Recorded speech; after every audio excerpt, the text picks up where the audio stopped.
Our former independent presidential candidate Jacob Osei Yeboah is backing the Electoral Commission's call for a new voters register. The opposition National Democratic Congress, or People's Congress, and the People's National Convention have kicked against the decision by the Electoral Commission, citing inadequate time to compel to exhibit the register before the 2020 elections.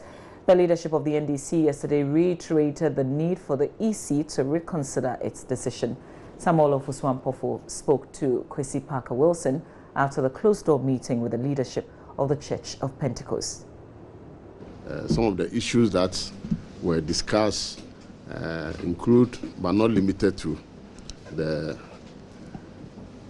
new voters register which the Electoral Commission is proposing and the controversies that have been generated. I think we have had very extensive discussions on it.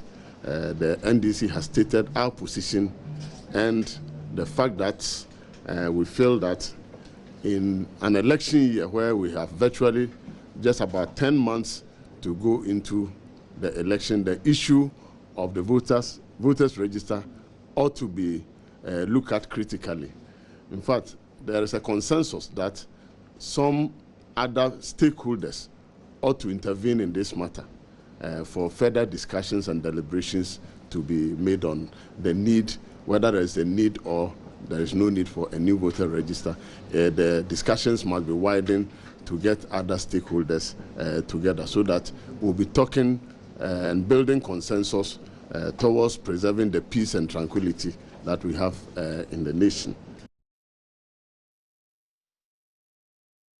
Meanwhile, the Director of Advocacy and Policy Engagements of the Center for Democratic Development, Dr. Kojo Asante, wants the EC to conduct more stakeholder engagement on the matter, bearing in mind the limited time available to compile a new register.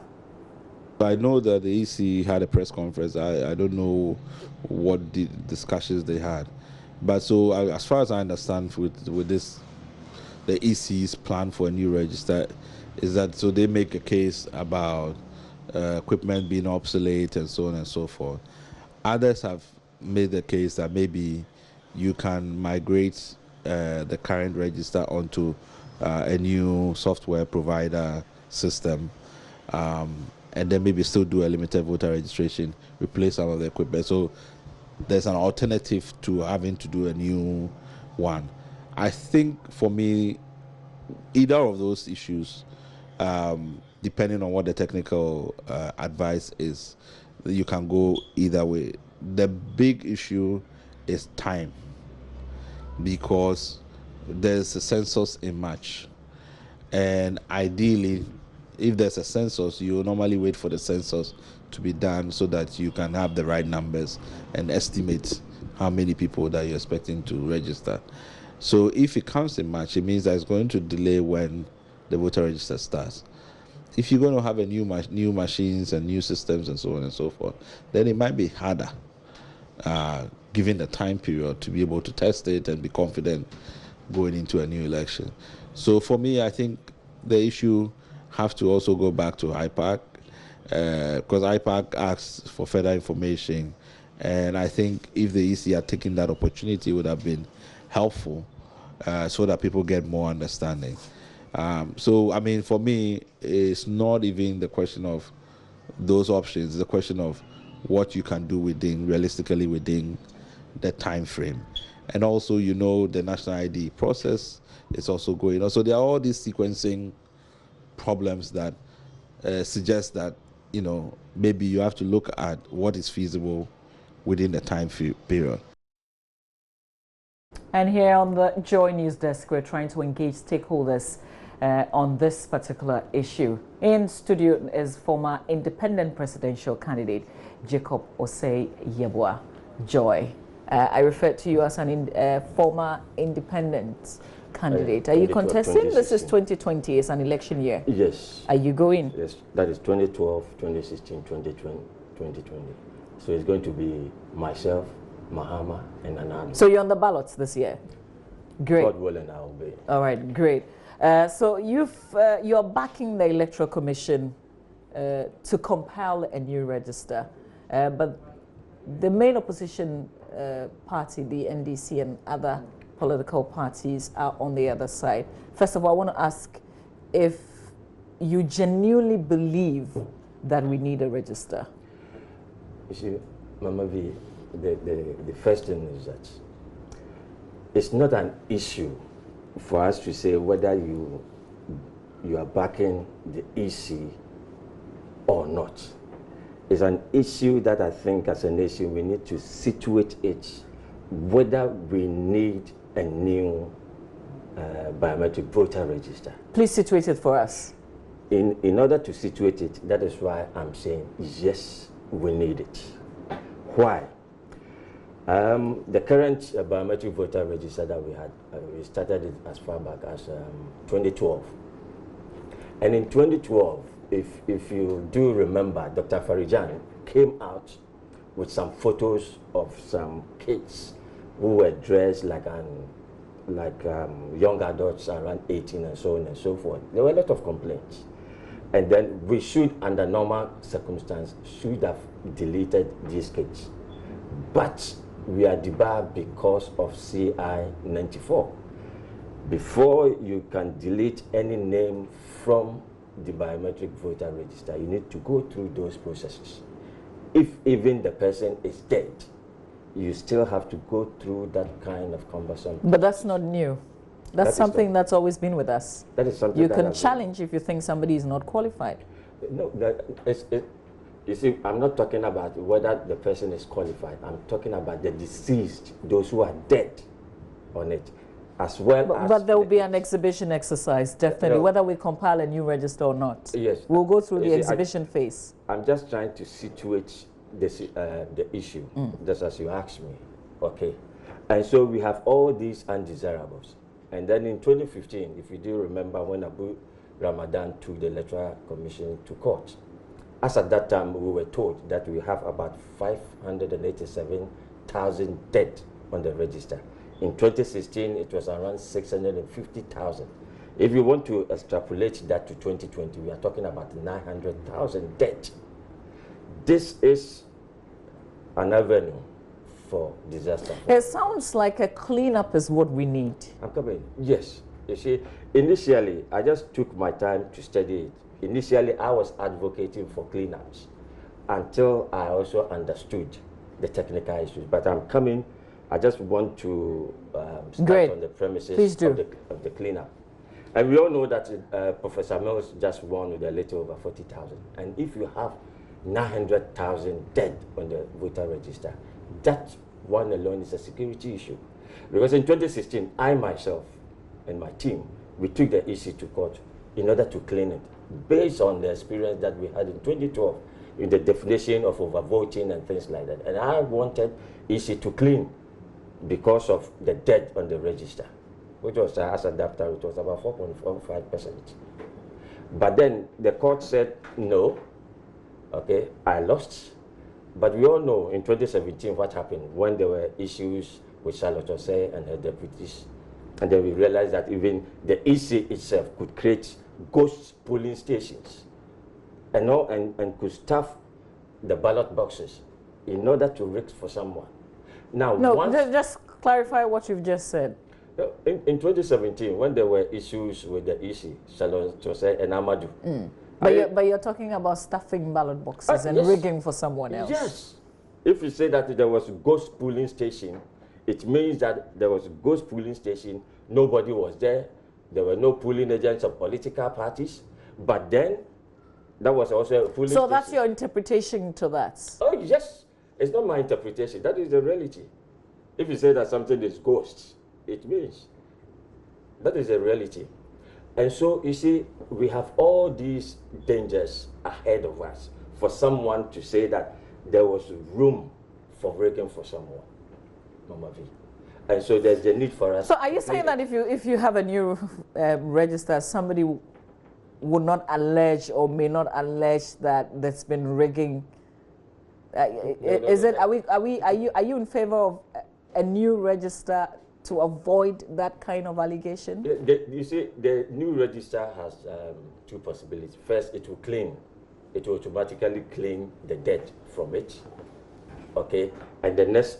We could also have more unqualified people go forward to register. That's also a possibility. It's every possibility. The old one had that, but it's up to us.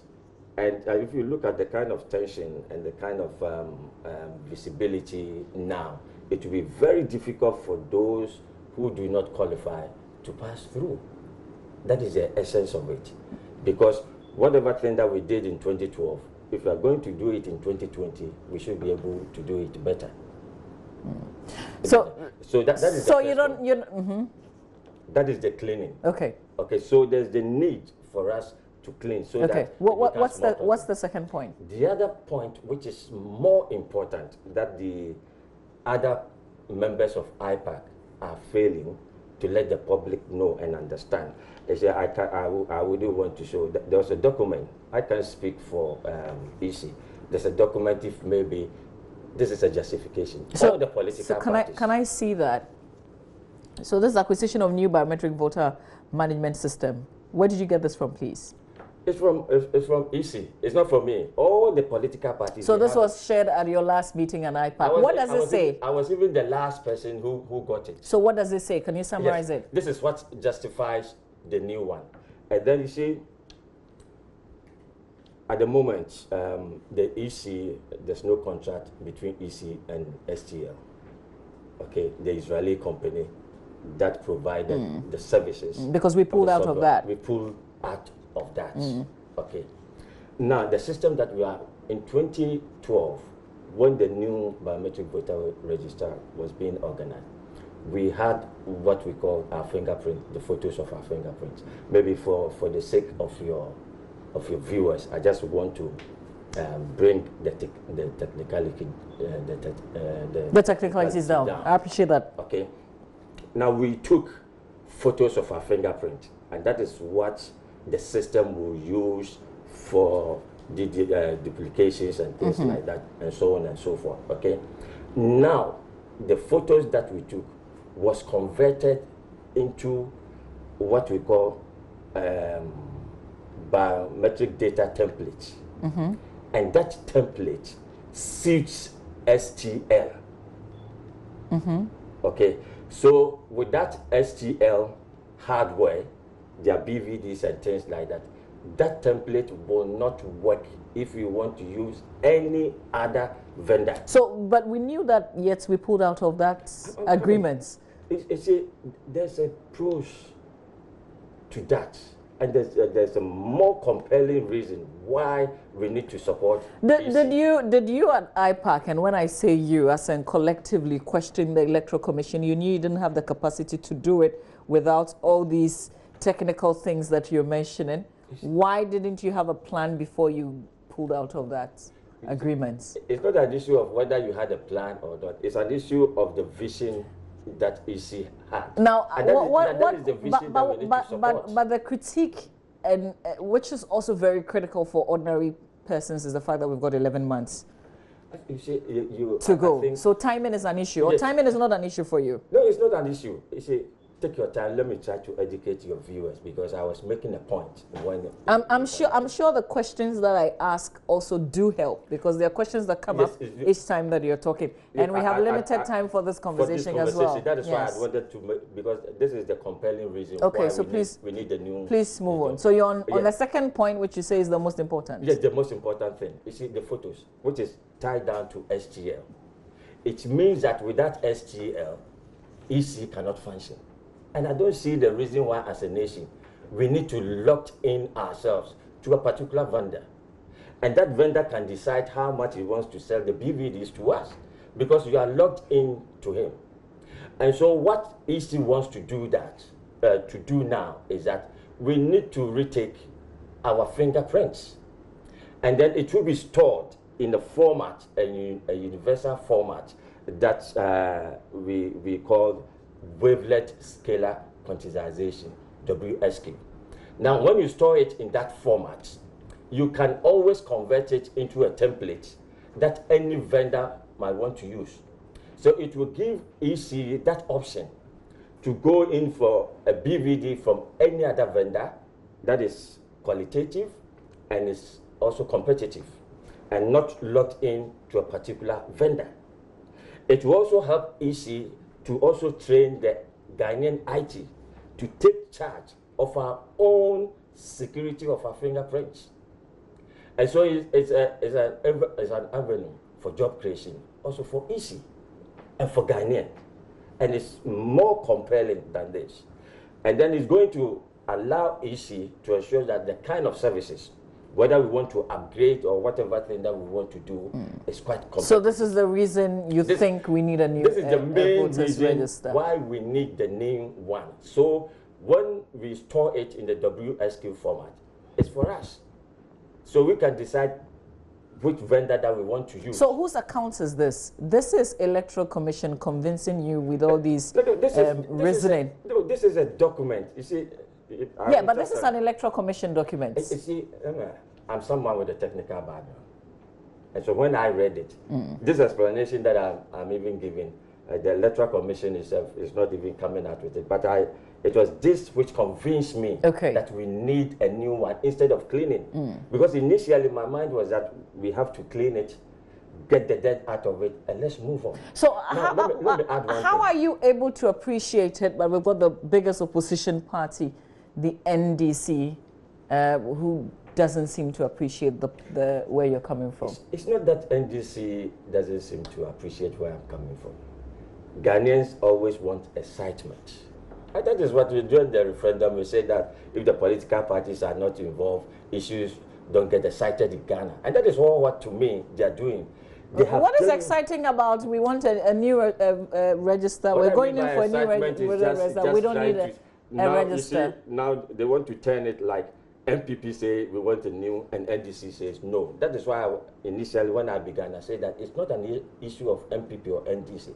It's an issue which situates on you and I, our security. So this is to say that the NDC understands very well that we need a new register. Yes. But they want to oppose the NPP. Is that what you're trying to say? They just want to be on the other side. They are not opposing MPP or EC. That is not how I see it. They are coming out with issues with regards to the time and things like that. So when I even release a press, I asked EC to urgently come out with a timetable, because I know that it's possible, because we're going to use all the, I think that now, at our last meeting, they told us that the polling station is now around 31,825 or so. We're going to use BVD, this new registration, all the 31,000, or even if it's the old one, the 29,000 polling station. And so within 3 weeks, 1 month, any Ghanaian 18 years and above should be able to go and undertake or retake. So have you seen this schedule, this timetable? No, EC has not yet come out with it. And that is something that we are urging EC to do that. You see, this one is a security issue. Do you know what it means when we have prophets prophesy, say that EC wants to rake and things like that, and then we have the biggest opposition together with other minor political parties saying and coming out with the fact that this new biometric voter register means that EC wants to rake for the MPP. Is that what they've said emphatically? Is it? Is that what they've said? Yes, it's part of these allegations. But apart from that, you were talking about the timing. The timing is not an issue. Our life is more important than even the timing. And the timing, I know, within 1 month or so, they can actually roll it up. It's unlike the NIA. The other argument also had to do with the fact that because Parliament has approved the new BVR, it means that we are going to have a dysfunctional NIA. And I said it earlier on that the NIA exercise is not going to be functional until certain things are put in place. And so there's a time constraint for EC to say that I want to rely on the exercise of NIA. We did a last exercise in December 17, the assembly elections. We used the same register, didn't we? Does that mean that exercise was not credible? No, it doesn't mean that. It was. But you look at the competitiveness, and you look at the kind of pressure that will be on the BVDs. Now, one issue that the EC came out with, that the number of BVDs that they had, some has spoiled, and it's now obsolete from the manufacturing point of view. And so if you want to go in for that same old model, it costs higher, plus the space.